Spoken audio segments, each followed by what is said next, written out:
Welcome back to the channel, everyone. So in today's video, I'm going to be taking this 1964 Ford Galaxie 500 and I'm going to be doing a little bit of upgrades to it. Now, we've had this car for about 3 years and it's been a great car, but it has its issues and I want to get those issues figured out so that we can drive this to every car show that we want. So that's what we're going to do in this series here is we're going to be getting this car to run and drive like a brand new car from 1964.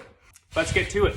So now to start it all off, as you can see, we've got a pile of parts here on the back of the trunk lid. We have everything here to do a brand new ignition system on this car.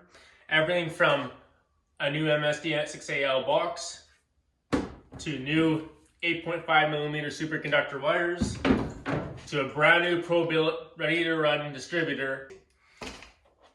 Everything is here to do this.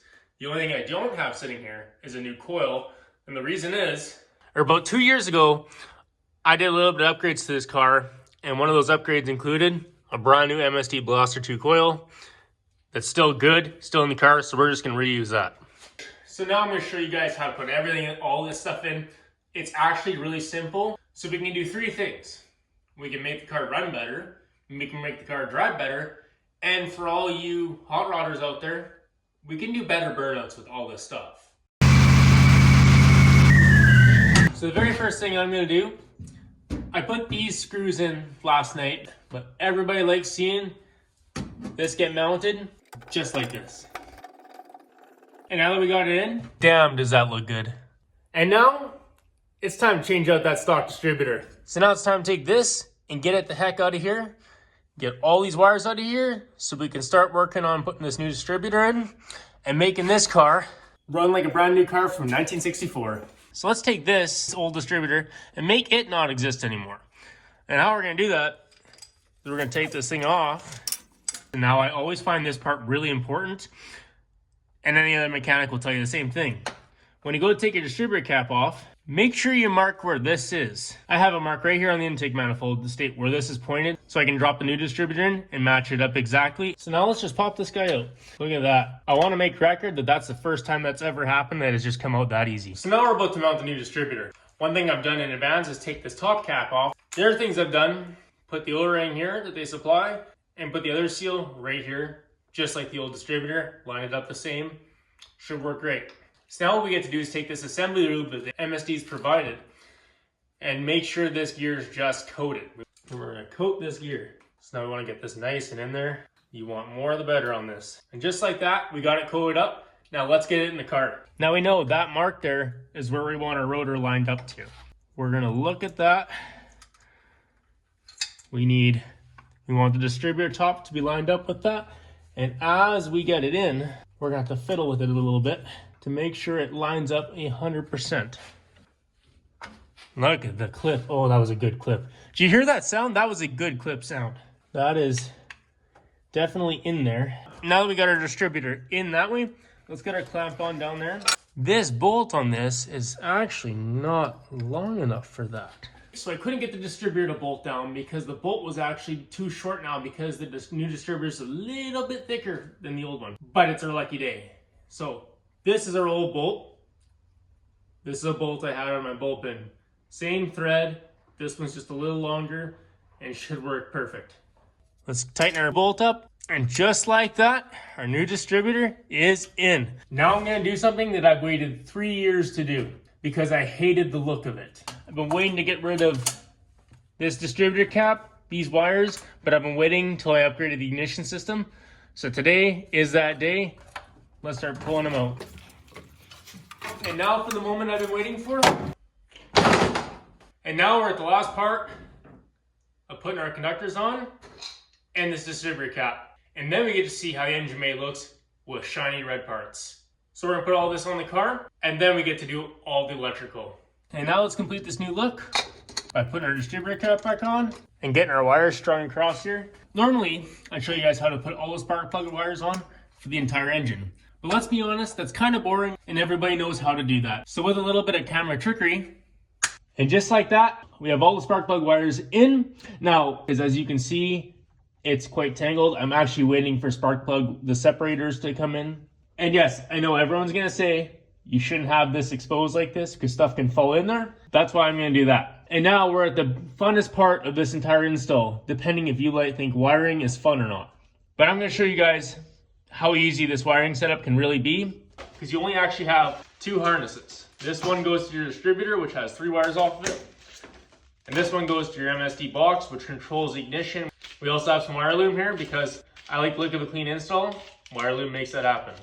So I've already installed the relay in this car off camera. So what I'm gonna do now is I'm gonna bring you guys to the engine bay and we're gonna wire this thing up. All right, so now that we're back in the engine bay here, you're gonna take your 1 connector for your distributor, just like so. Now this harness is for your MSD box and it can only go in one way. Look at that. So what we're gonna do is we're gonna take this wire loom, we're gonna get all these wires wrapped into it because in my opinion, it gives a way nicer finish. And I like my engine bays being pretty clean, so that's what we're gonna do. So now that we got all our loom wrapped around here, it looks real good. We're at the part now that some of these wires come down this area towards the coil, the distributor, and some of them continue the path around the engine bay to the battery. So the ones that go to the battery, we're gonna push those off to the side, just like we did previous. Drop all our wires nice in there, and it looks so much better. So now we got everything in. Everything is wired up and is in the car ready to be turned on. So what I did was I printed out this printout of how exactly the wiring is set up for this. So what happens is off our distributor, we'll have an orange, red, and black wire. The black wire is run across to ground, which is our ground on inner fender here. Our orange off the distributor goes to the white lead that comes off this box. The orange and black wires actually just go right to the coil. We have orange and we have black. Now the gray that comes off this distributor is for your tack.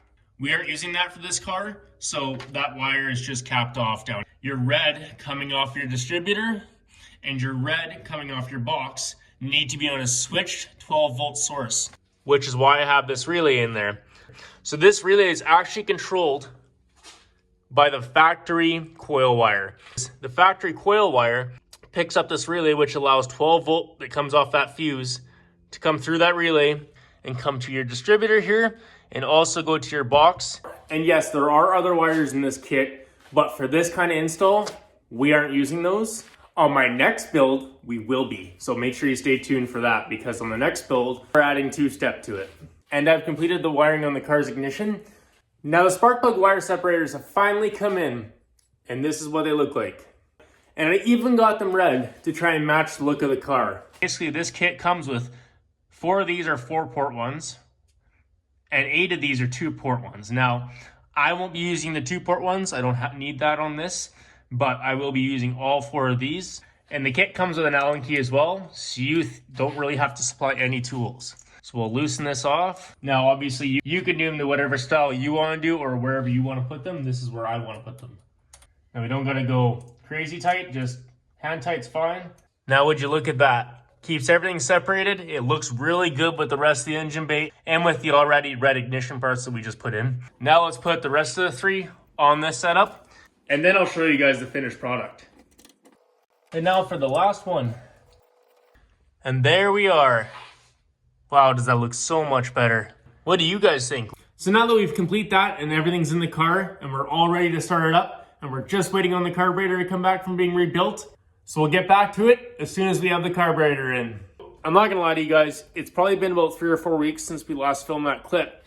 And the reason is we've had consistent issues with most of our equipment, cars, trucks, you name it. And up here in Canada, it's been real cold, so it's been just messing with all of our stuff. So we had to take a little break from the video to try and keep everything going. Now, we've got everything back in here. Carburetor's on, everything's set up. I've actually physically run the car once, but we've had some problems. So let me show you guys what's going on here. So if you'll notice, the water pump looks a little different, and that's because it's a new water pump. And there it is.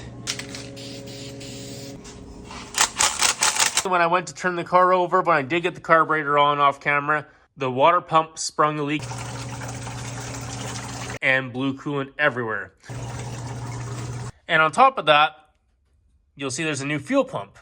Well, turns out the old fuel pump was actually not working right and causing the car a ton of grief. So now we put water pump in the car, we put a fuel pump in the car, and we still have a problem. And that problem is, this new pump is apparently putting out more pressure than our old pump, which is causing this carburetor here that we just had rebuilt to actually flow fuel out of the vents. We got to fix that because we don't want the car flooding out when we're driving. All right, so unfortunately, we're actually waiting quite some time now for fuel parts. So I think at this part, we're gonna make this a two-part video because we've had so many issues pop up with this car. And the fact that it's winter outside is definitely fighting us for filming. And on top of that, there's been a few changes in the shop in the last 3 weeks. And if we spin around here, you'll see that all the shelving behind me. Now, the reason I did this style of shelving was simply because I had run out of room and to fit this car in here on top of everything else that's already in here, we had to take the storage from down low to up high, which is what we did to try and keep operations running smoother in the shop, to keep videos going out for you guys. And you'll also notice in the back corner, that's my Model T. And a lot of people have asked and requested as to where that car is. So this thing's actually been in my storage shed, and I actually brought it back in here and crammed it in here for the sole purpose of people asking of where it was. Right now, we're currently waiting to find a transmission builder for it because I blew the transmission in it. So rest assured for the fans and the viewers, this car ain't going anywhere.